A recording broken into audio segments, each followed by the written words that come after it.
fact that you live close together. Entanglement is a very strong thing. If you talk about corporate culture, the thing you need to make is, of course, entanglement. If you want a corporate culture to be created, to emerge in a company, the only thing you have to be attentive for is entanglement. How do you create entanglement? For instance, by social activities. Why do so many companies do social activities in order to get a corporate culture, since what you create is entanglement? That's all. There's a physical phenomena that you're creating. If you're working closely together in a team, you'll find out that you start to think alike.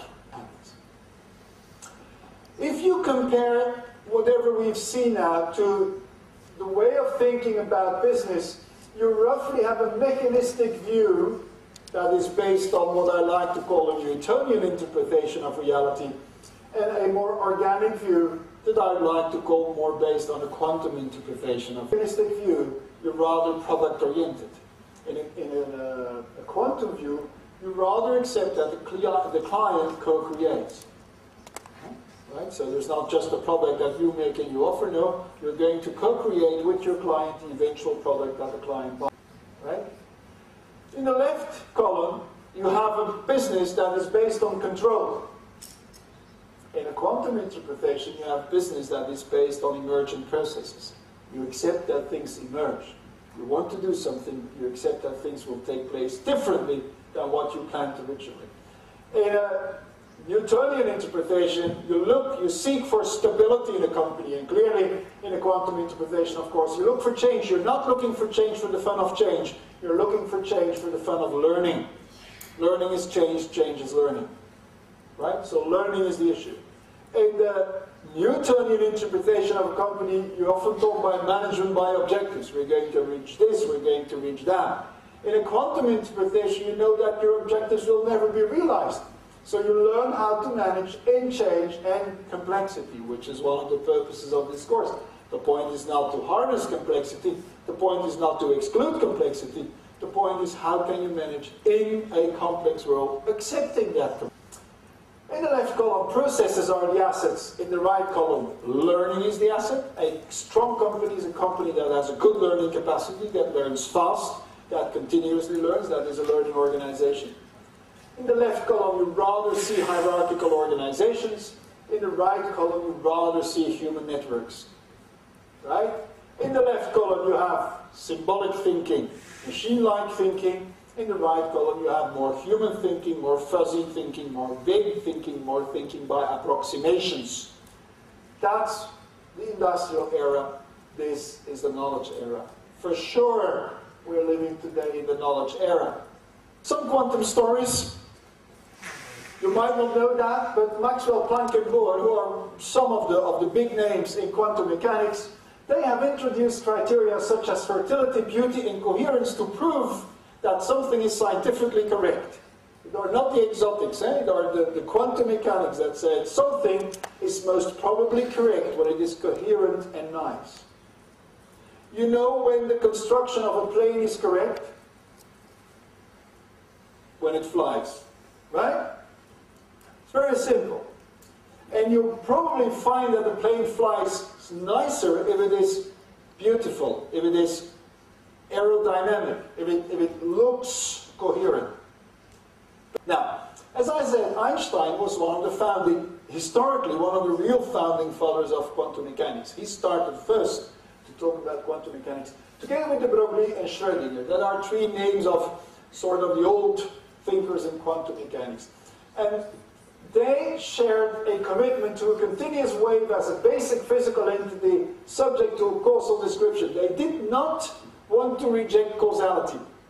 And that is where Einstein sort of got isolated. Einstein wanted to continue to believe that a wave, even if a wave is something vague that may take different forms, according to him, it still had to have, which he could never prove, by the way, it had to have, according to him, causal relationship. And that is where eventually he isolated himself from the quantum mechanics, since what quantum mechanics further on proved was that there was no, and I talk about Heisenberg, Pauli, Jordan, Dirac, the somewhat more modern or more up-to-date quantum mechanics, they believed that there was no event-by-event causality, and that particles do not follow well-defined trajectories. Quantum mechanics, if you start to observe particles according to your observation, again, you see the particle where it is, it doesn't mean it is there. You see it, and then for the moment you see it, it is there. If you don't see it, it's elsewhere. In 1935, we had the famous Schrödinger cat paradox that I just told you. And Schrödinger came up with that idea that actually nothing exists until you observe that it is there. Once you observe it is there the way you've observed it. And if you turn away, there might be something else. So, the observer creates his or her reality. So, Pauli came up with the idea that background physics, you know, the physics that you can't prove, the physics that points to acausality, had a lot to do with archetypes and had archetypal origin, right? And if it has archetypal origin, and that is very interesting, that means that observation has a lot to do with consciousness. Now,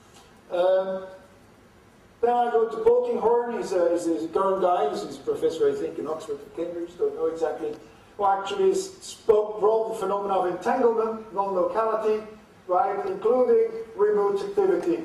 And that is not simply epistemological, this is ontological. This is an acceptance of how the nature works. Now, if there is something like synchronicity, if there is something like non-locality, that means that you are not necessarily here at this moment. You might be anywhere at any moment.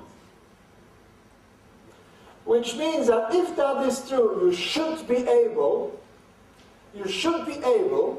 to get hold of other times and other places. And that is what he calls remote activity. Now, most of us are not highly rational. Most of us are reasonably emotional.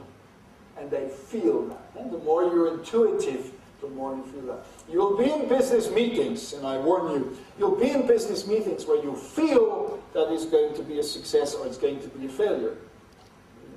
You don't observe that, there is no rationale behind that, but you feel it. The Germans have a brilliant name, Fingerspitzengefühl, right? The feeling that you have in the tops of your fingers, which is of course an impossible German word, but it nicely describes what it is. It is that Fingerspitzengefühl, you know, you can't explain it, but it is there and you know it.